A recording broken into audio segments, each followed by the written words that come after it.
Hey there, good morning or good afternoon. Welcome to Prog Monster. My name is Murph. I am the host of this show.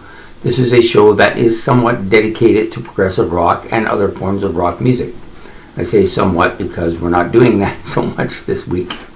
Anyways, today we're back at our Battle of the Bands, day 12. And this is a battle between two kind of hard rock, but with a lot of different elements to their music, two bands of that nature.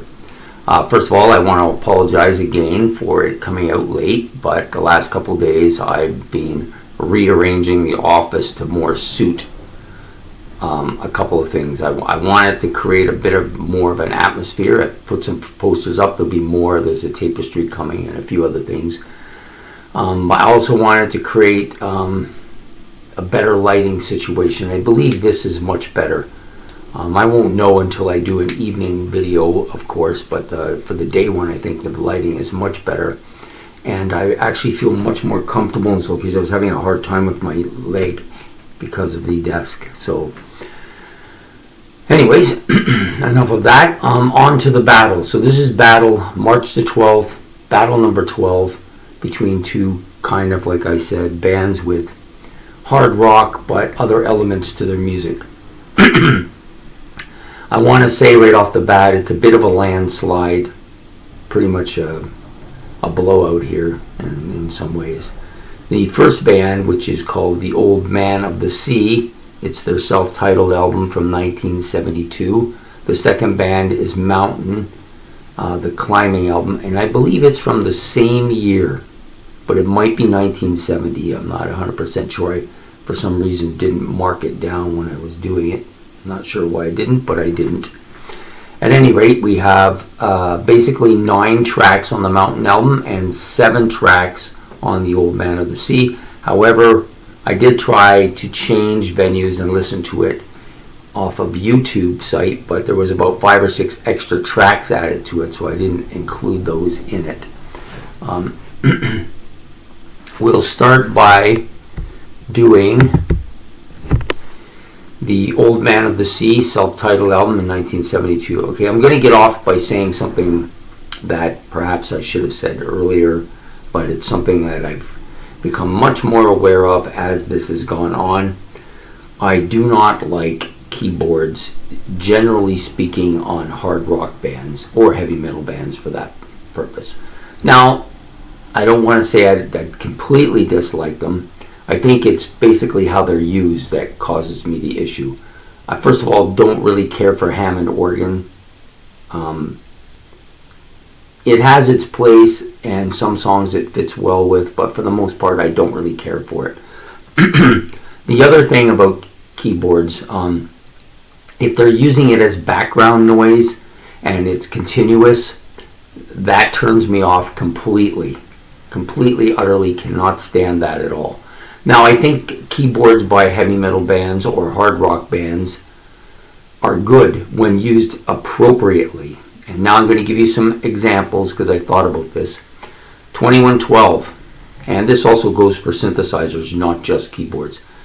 The opening to 2112 has a synthesizer bit, which definitely adds to the effect of that song and enhances the whole experience.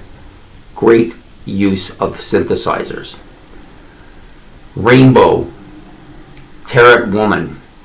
The guy does a keyboard solo and an opening to that song that makes that song very memorable, and the keyboard part is very strong and integral to that particular track. Another example, Ozzy Osbourne's Mr. Crowley. He uses a keyboard part to create a kind of atmosphere for that song right at the beginning, and then it's left to the guitars and everything else to play out the song. Fantastic use of the keyboards. All 3 of these are excellent examples of how good keyboards should be used. This band, Old Man of the Sea, do not use those keyboards to any kind of effect. It's just drowning noise. I can't stand it. I don't like it. It takes away from the track. It makes what might be a hard rock song into maybe more of a poppy song. The vocals on this album don't lend very well to that particular feeling either. The guy's voice is a very poppy sounding kind of yeah, just a very poppy kind of sounding voice. Not a bad voice. Sorry, I got a frog in my throat. My voice is bad. I don't think his voice is necessarily bad. I actually hear a little bit of Gowan in some of the initial vocal tracks on the first song, which I like the most. But it's just too poppy for the song. It distracts again from the hard rock elements of the song. The other thing that distracts from the hard rock elements of this particular album are the progressive sounds that they tend to like to use, especially in the middle of the album, or at least on the flip side. I would probably guess that's the flip side. Prelude, Monk Song 1, Monk Song 2, or Part 1 and Part 2, especially Part 1. Very progressive sounding, almost deluged in this, and not really what I would call a hard rock song. Actually, neither of those tracks. The opening part, the prelude part, which is just keyboard bit, it would be a good opening. It's not a bad opening. I don't mind it. But it's a progressive sound, so I'm not sure how it fits into this particular category. Most of their songs are pretty much in that same vein. And then you have a couple tracks, the last track, which I have no use for at all. I didn't like it at all. Probably the song I liked the least. That whole back side of the album I didn't care for. The front side of the album, I did like the song Living Dead. I think this one is well put together. The Gowan vocals help a lot. The rhythm section is strong here. The bass and the drums I'm talking about. And the guitar riffing and solo is nicely done. The keyboards are a bit distracting, but not overly distracting. The rest of the other two songs, they're a little better than the stuff on the flip side, but overall, I just found it a weak album based on too much keyboards and inappropriate use of keyboards, and the vocals, which are very poppy sounding.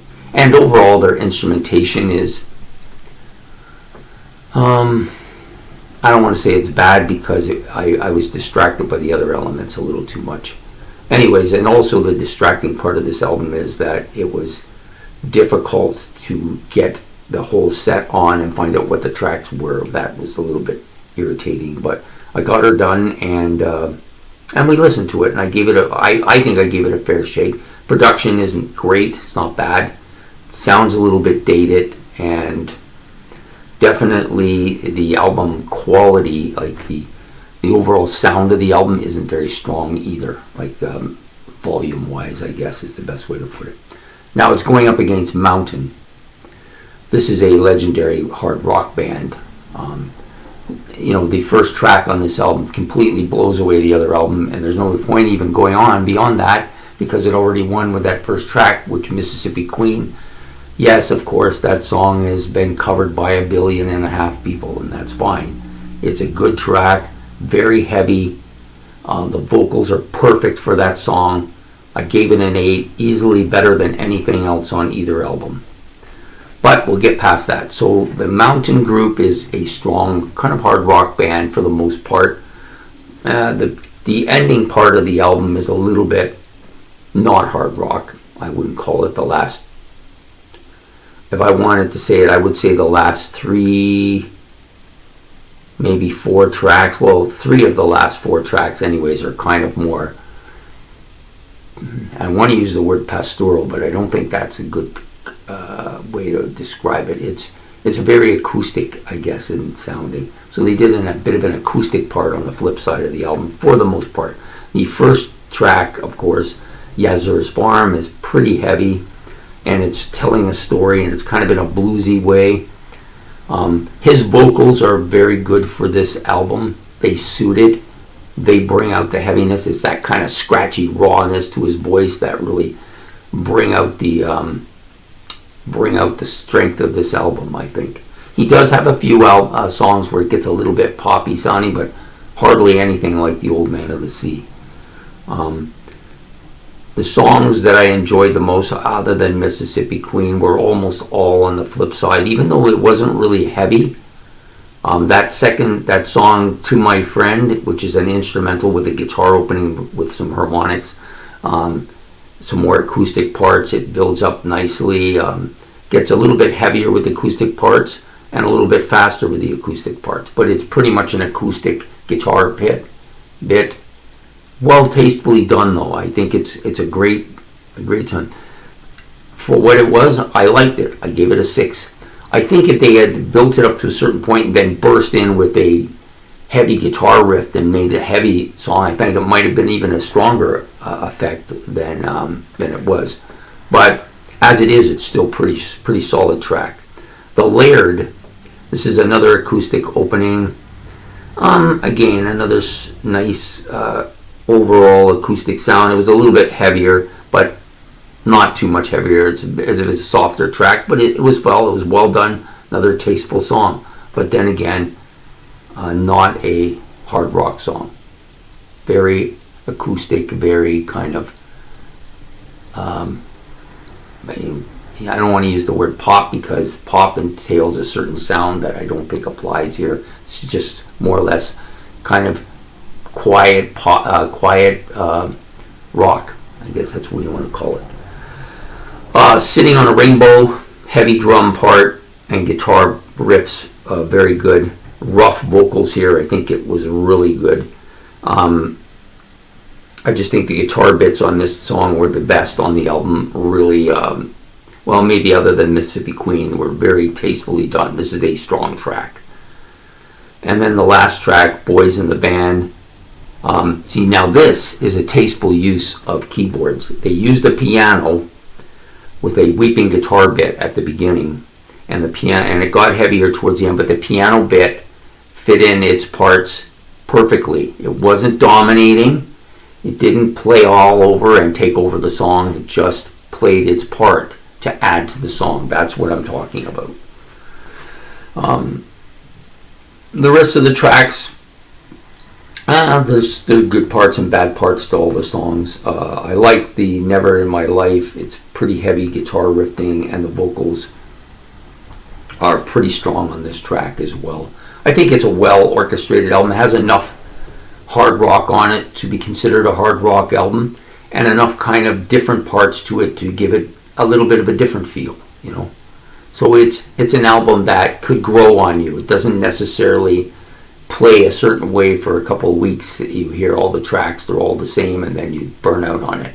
This has a chance to kind of be a stronger album, I think. So anyways, I've gone on a little bit at length here, but I just wanted to explain the part about the keyboards, because I know some people don't understand, maybe don't get why it is I have a hard time with some groups and not with others. It basically comes down to their use of the keyboards is really what it boils down to. Are they using them appropriately? Is it adding to the track, or are they just droning on and covering things and using the keyboards to try to play down the fact that everybody else is a little bit weak on their instrument? I don't know if that's what they're doing, or if keyboard just wants to play, so he's playing. I don't know. I don't know what the answer to either of those questions are. I just know that I don't like it, so I don't care for that. So today it's an easy landslide. Mountain wins this by a mile. They're just a better all-around band in every aspect that you would want from a hard rock band. The Old Man of the Sea. I'm sure there's people that will like this. If you like all of that keyboard parts to your album, then you're going to love this album. You know, there are people that like that. They like the keyboards to be very dominant in their hard rock music. You know, and sometimes this is true with Deep Purple. They have a lot of dominating keyboards, and people really like that, and I got no problem with it. But I'm not a big fan of that. So usually with the Deep Purple stuff, there are songs I absolutely love, and then there's songs I absolutely don't care for. And if you examine it closely, you'll see that that's why. The keyboard effects on some of the songs are excellent. On other songs, too much, you know. Anyways, I've said enough about that. I'm not saying any more. If you got any comments about it, that's fine. Give me your comments. I'll listen to them. I'm just wanting you to understand that that's where I'm coming from as far as the keyboards are concerned. Now, I do love my keyboards on my prog music, but even there, sometimes some bands use keyboards to cover up a multitude of sins.